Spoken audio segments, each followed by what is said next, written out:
But if it's a threat to our national security, you take it to the Congress and the people, and if they said, you know, it's in America's best interest, you know, if it represented an invasion from the Soviets back in the old days, yeah, then they would say this is in American interest.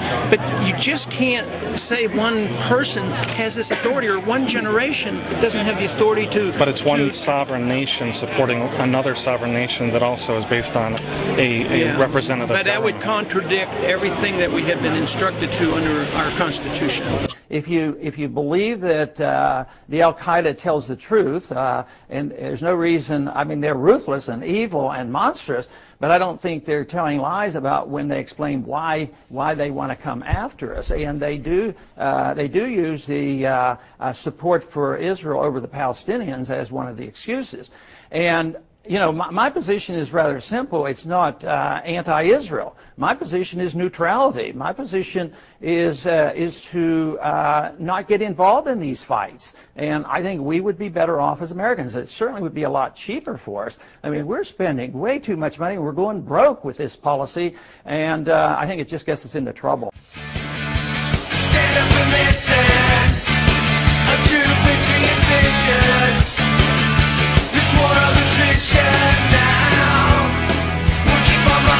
I want to get right into it. The main issue, the crisis in the Middle East, the Gaza situation.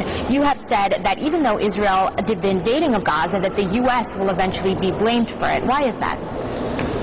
Because of our association with Israel. I believe in friendship with all nations, trade with all nations, and diplomacy with anybody who's willing to talk to us. But we do a little bit more with Israel. We give Israel a lot of money, and with that money they can buy weapons from us. So we arm Israel, and we also subsidize Israel. So Israel can't do anything without our approval. Sometimes it's a tacit approval, and sometimes it's a wink and a nod. But even if we didn't approve of what they're doing, you know, at this precise time, we'll still be blamed. And in a way, rightfully so, because we're morally responsible for how we spend our money.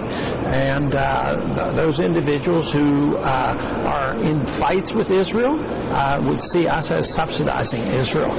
So I don't think about Gaza and the Middle East in terms of who's absolutely right and who's absolutely wrong as much as I say, is it in our best interest? Should we be doing this? Should we use our money this way, especially now that we're in a financial crisis? And my answer is it's not in our best interest. It is not necessary for us to stand behind everything that Israel does. So that's my argument about what's going on. Because you have said that the U.S. is not going to benefit by involving itself in the fight over there. If this is so, then why do you think that so many U.S. officials, Congress, Senate, shows overwhelming support to involving the U.S. over there?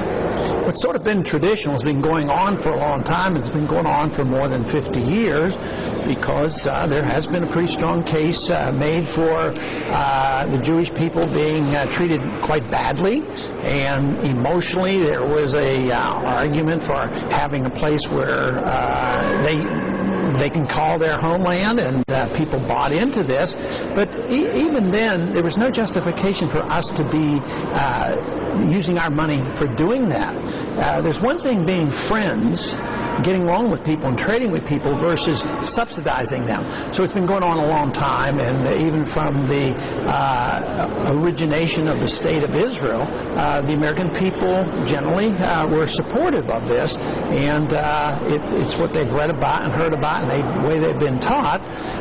Yet today there's a growing number of Americans who are questioning it. They don't have anything against Jewish people. They don't have anything against Israel per se, but there's a lot of them questioning whether or not it should be our money and our weapons and a blank check, so to speak. So if Israel would get into trouble, there's not very many people in this country that don't assume that we will come to their rescue. And then if you bring Iran into the situation, many experts say that Iran has had a heavy hand in what's going on over there. You have said that the whole Middle East is just a powder keg. Can you elaborate on that?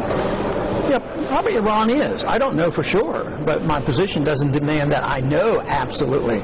Because if the argument is that the Iranians Iranians shouldn't be involved in helping people that they care to help in Gaza, that would make the argument that America shouldn't be helping the people we think we should be helping. I mean, if it's foreigners that we don't like, we're foreigners over there being involved.